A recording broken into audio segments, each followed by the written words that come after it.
segunda ocasión continuamos con este seminario Mediación en Narrativas y Artefactos, que tiene en este año 2015 la temática que tiene que ver con educación, comunicación y tecnologías digitales, tendencias actuales en investigación, y que, como les comenté la vez pasada, cada mes vamos a estar invitando a algún especialista para que nos venga a platicar sobre las investigaciones que están realizando en diferentes instituciones, sobre todo nacionales, aunque también tendremos algunos internacionales. En esta ocasión me complace que esté con nosotros la doctora Inés Dussel del CINVESTAB, quien viene también a platicarnos sobre su ponencia que se titula Las tecnologías digitales y las nuevas economías de la atención, notas sobre el fin de la escuela, que me intriga el título. Vamos a ver qué es esto del fin de la escuela. Y bueno, nos va a presentar mi compañero Oscar Hernández del Departamento de Estudios Culturales. Bienvenidas y bienvenidos. Bueno, entonces voy a leer una breve reseña de una trayectoria amplia de la doctora Inés, pero aquí de la manera más resumida posible. La doctora Inés Dussel es investigadora titular del Departamento de Investigaciones Educativas del Centro de Investigación y de Estudios Avanzados. Es miembro del Sistema Nacional de Investigadores en el nivel 2 y se formó en Ciencias de la Educación en la Facultad de Filosofía y Letras de la Universidad de Buenos Aires, Argentina. Hizo su maestría en Ciencias Sociales con orientación en Educación en Flaxo, Argentina, con la dirección de la doctora Cecilia Braslavsky, y su doctorado lo realizó en la Universidad de Wisconsin-Madison bajo la orientación del doctor Thomas Hopkins. Sus temas de interés han sido las teorías pedagógicas y la sociología histórica del currículum y la escuela. En los últimos 10 años viene trabajando en las políticas y pedagogías de la imagen en la educación a través de propuestas de formación virtual, investigación en las aulas, producción de materiales, por ejemplo documentales educativos, videojuegos, cortometrajes animados, programas de televisión infantiles y revisión de políticas educativas y curriculares. Creó una red sudamericana de alfabetización en medios e imágenes llamada Tramas, Educación, Imágenes y Ciudadanía, con instituciones argentinas, chilenas y peruanas. Entre sus investigaciones recientes se encuentra la realizada con la Universidad Pedagógica de la Provincia de Buenos Aires, Argentina, donde indagó sobre las transformaciones de los saberes y la autoridad docente en las aulas conectadas como parte del programa Conectar Igualdad del gobierno argentino, de equipamiento universal de netbooks para todos los estudiantes de educación secundaria en Argentina, ¿no? Algo así como el programa que actualmente se está impulsando, algo así, no exactamente. Actualmente lleva a cabo el proyecto Escuelas, Tecnologías y Cultura Visual, las transformaciones de la cultura digital. En él analiza las relaciones entre las nuevas formas de conocimiento o saberes promovidas por los nuevos medios digitales, por ejemplo celulares, computadoras, redes sociales, videojuegos, plataformas como YouTube, Flickr, etc. Y las formas escolares, las que, pese a su variación, reconocen algunas pautas comunes estructurantes, como lo mostró la sociología del currículum de los años 70 y de los años 80. Finalmente, ella ha escrito 7 libros, compilado 3 y publicado más de 100 artículos y capítulos de libros en medios reconocidos internacionalmente. Ha dictado conferencias y cursos en la Universidad de París 8, en la Universidad de Luxemburgo, en la Universidad de Wisconsin-Madison, en la Universidad Complutense de Madrid, en la Universidad de Granada, en la Universidad de Sao Paulo, Brasil, en la Universidad Nacional Autónoma de México, en la UPN también de México y en la UAM Iztapalapa, entre otras instituciones. Y bueno, pues vamos a escuchar entonces ahora la ponencia, que bueno, tiene un título bastante sugerente, ¿no? Sobre todo hacia el final, notas sobre el fin de la escuela. Vamos a ver de qué trata. Bueno, antes que nada, muchísimas gracias por la invitación. Bueno, pensé en estructurar una charla que presente algunos avances de investigación, algunas ideas, algunos resultados en nuestro caso. Yo vengo, antes que nada quiero agradecerle a la doctora Gladys, a Oscar, a Daniel, a todos los que me invitaron a participar de este encuentro. Siempre para los investigadores es importante e interesante presentar nuestras ideas, y sobre todo foros como este, que uno tiene tiempo de conversar y no solamente 15 minutos y salir corriendo, sino poder desplegar más ideas y escuchar y conversar y mejorar las ideas propias. construir una conversación. ¿Qué es esto del fin de la escuela y las economías de la atención? Bueno, yo, como decía Oscar, mi trayectoria empezó con la historia de la escuela, la historia del currículum, la historia después de los uniformes escolares y de la cultura material de la escuela.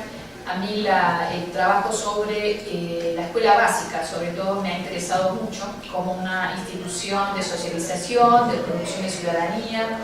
Me formé en Argentina y luego en Estados Unidos con Hopkins, que es Foucaultiano. Entonces esta idea de la producción de subjetividades a través de la escuela y la escuela como una institución relevante en las sociedades.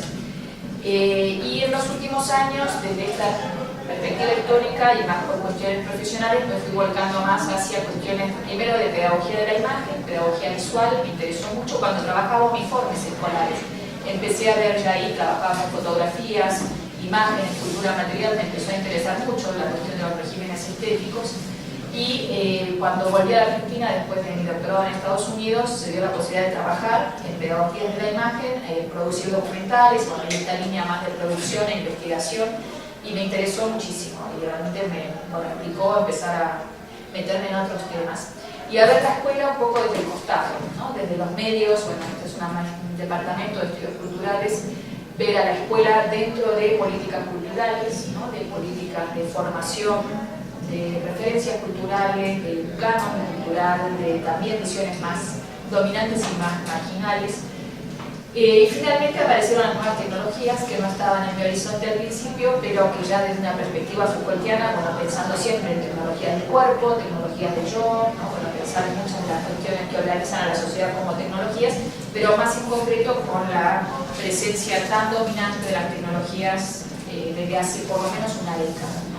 Ya estaban dominando nuestras prácticas académicas, pero les cuento una anécdota. Cuando empezamos este proyecto de documentales educativos en el año 2002, los distribuíamos todavía en VHS, ¿no? En 2003 y había que ir con las cajitas de VHS por las escuelas y las proyecciones y los televisores pequeños, ¿no? Y a los 2 años, bueno, ya apareció poder circularnos por internet el DVD y después colgamos en la web, ¿no? Y ahora ya todo parece de prehistoria, pero está aquí nomás, ¿no?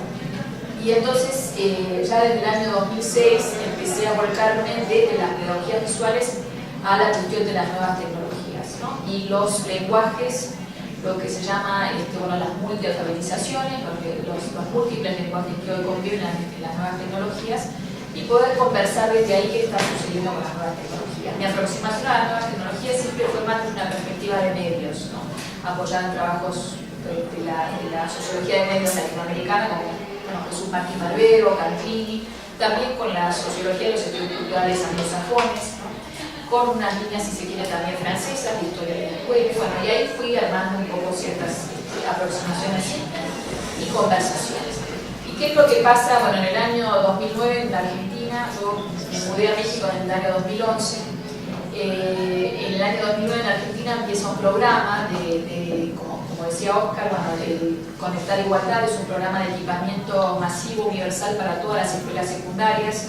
Hasta este momento se distribuyeron alrededor de 4,5 millones de computadoras a todos los estudiantes de escuelas secundarias de la Argentina.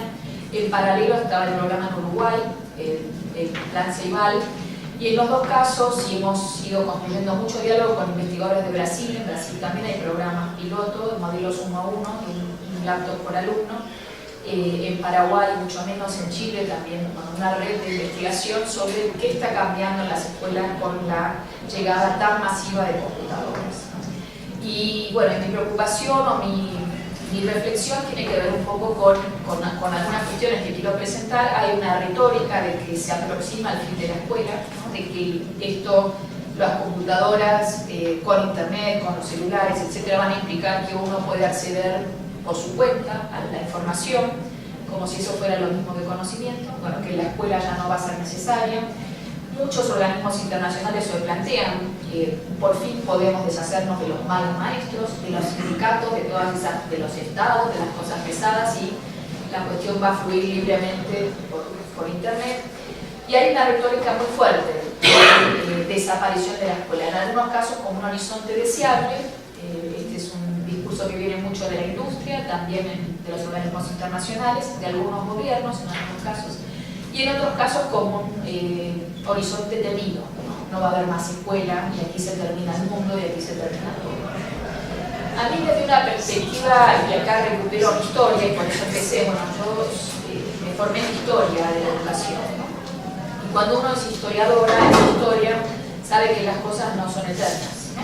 Bueno, en algún momento apareció la escuela, y va una primera imagen. Sí,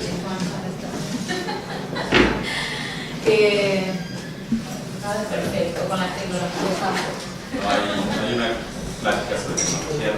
No tengan problemas. Bueno, acá debería aparecer un cuadro de Bruegel, si lo puedo contar. Podemos volver a la oralidad. Pueden buscar en sus dispositivos el nombre del cuadro de cada uno. Bueno, eso es una ventaja, ¿no?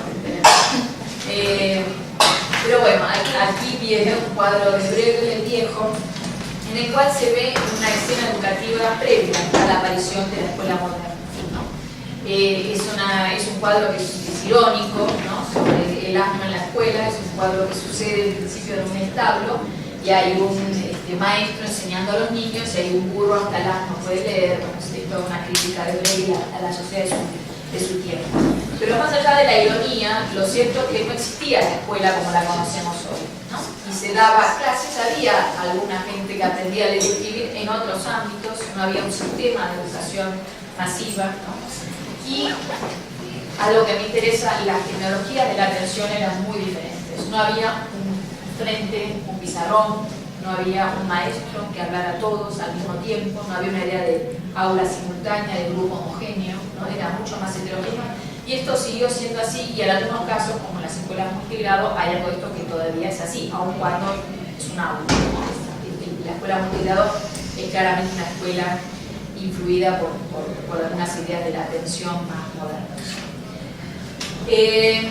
Esto cambia, y ahora esperemos que en algún momento les pueda mostrar las imágenes, ¿no? Entonces decía, bueno, por esta perspectiva de historiadora, uno sabe que la escuela no existió siempre y que probablemente no exista siempre, que va a cambiar, que de hecho cambió. Yo no estoy muy de acuerdo con lo que dicen. Si un maestro, no sé si han escuchado este paralelo, pero es bastante corriente, si un cirujano de hace 100 años hoy resucitara y fuera a una sala de operaciones, no reconocería nada. Mientras que si un maestro de hace 100 años hoy va a un aula, es lo mismo, ¿no? Y de hecho hoy a la mañana estaba leyendo una nota de un conocido sociólogo español que decía: los planes de formación docente no han cambiado en los últimos 100 años. Y yo decía, es mentira, ¿no? Han cambiado mucho.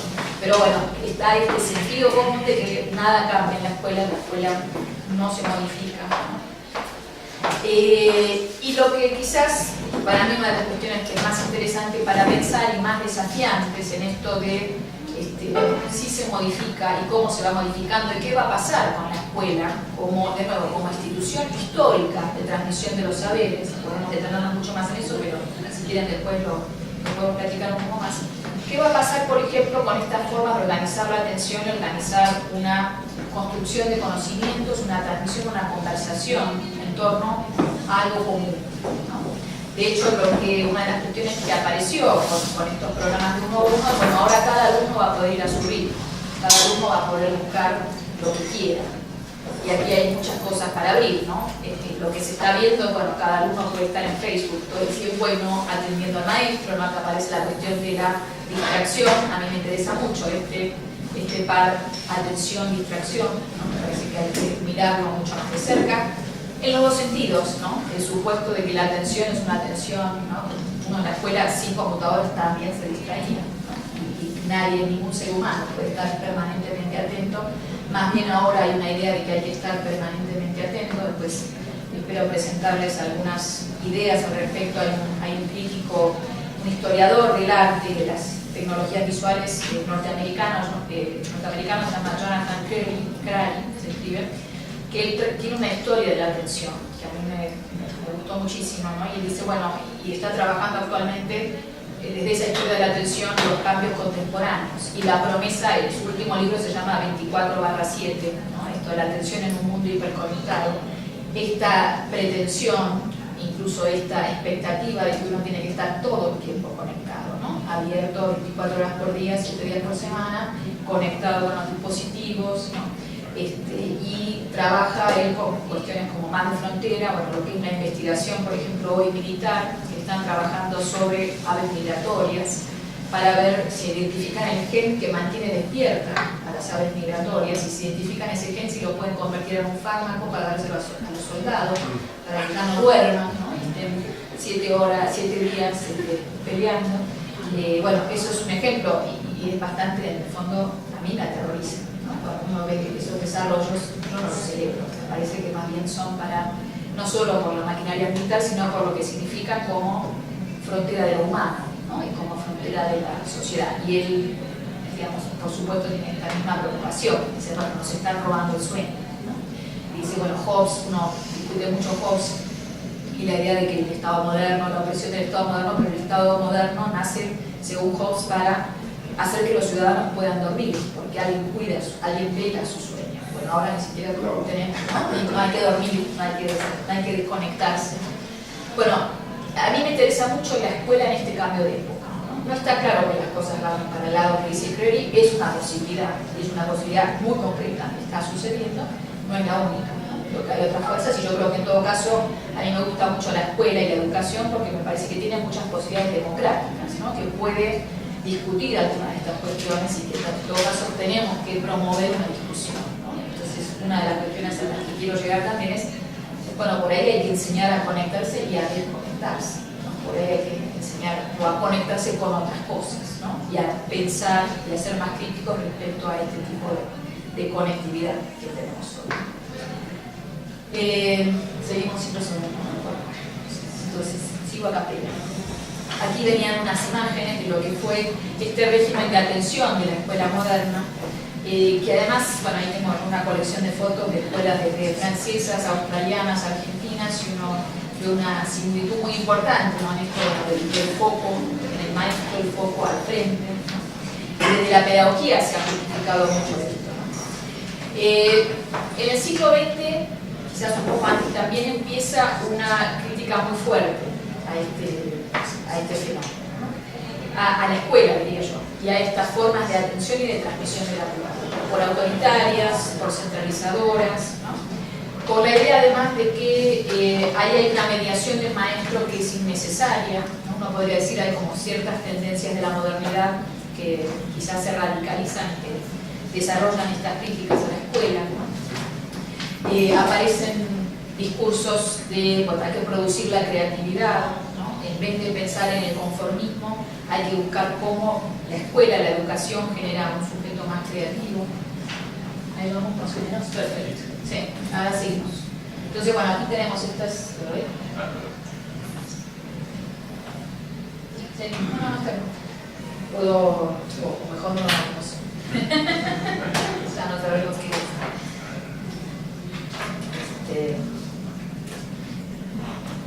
Entonces, bueno, aquí lo que les contaba, y esto en pedagogía, bueno, Comenio hablaba de la pedagogía frontal, ¿no? La pedagogía que es Comenio del siglo XVII, vean, esto es de 1889, esto es 1925, esto ahora en escuelas australianas, ¿no? De hecho, con tecnologías y todo, la estructura sigue siendo una estructura de pedagogía frontal. Y bueno, había empezado a hablar de estas críticas que aparecen a la escuela, yo creo que críticas en gran medida muy democráticas, ¿no? Respecto a esa centralización, a esa exclusión de saberes, a esa relación tan jerárquica, tan autoritaria, tan desigual, ¿no? Que planteó la escuela en el vínculo docente-alumno, y también en el vínculo Estado-pueblo, Estado-sociedad, ¿no? Bueno, esta es la cultura que vale, el resto no vale, ¿no? Trabajé mucho en temas de pedagogía visual, también la escritura como la única forma de representación y simbolización, ¿no? Y los lenguajes visuales son inútiles, ¿no?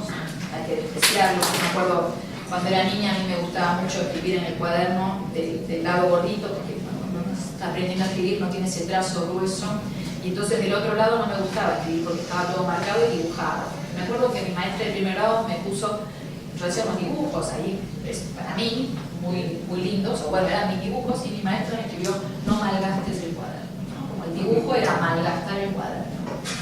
Quizás por eso me dediqué a criticar y a ver la escuela. Pero bueno, de cualquier manera, digamos, pobre maestra, digamos, ¿no? Ella está expresando un cierto régimen, una jerarquía de saberes, de lenguajes, ¿no? Lo mismo los lenguajes del cuerpo, o el canto, el sonido, son todos lenguajes despreciados, porque lo único que vale es la escritura. Yo creo que la escritura vale mucho, y bueno, obviamente todos nosotros trabajamos con la palabra y la escritura, pero creo que no hay que despreciar estos otros lenguajes, y además no hay que desconocer la jerarquía que tienen el etnocentrismo, que supone que es lo único, ¿no?, valioso. Entonces aparecen estas críticas, yo creo que muy democráticas a lo largo del siglo XX. Fíjense, esta es una caricatura de 1976, ¿no?, una revista australiana, que dice, bueno, y que es un poco en la línea de Pink Floyd, ¿no?, otro ladrillo en la pared. La escuela produce pasividad, conformidad, ¿no?, es una visión industrial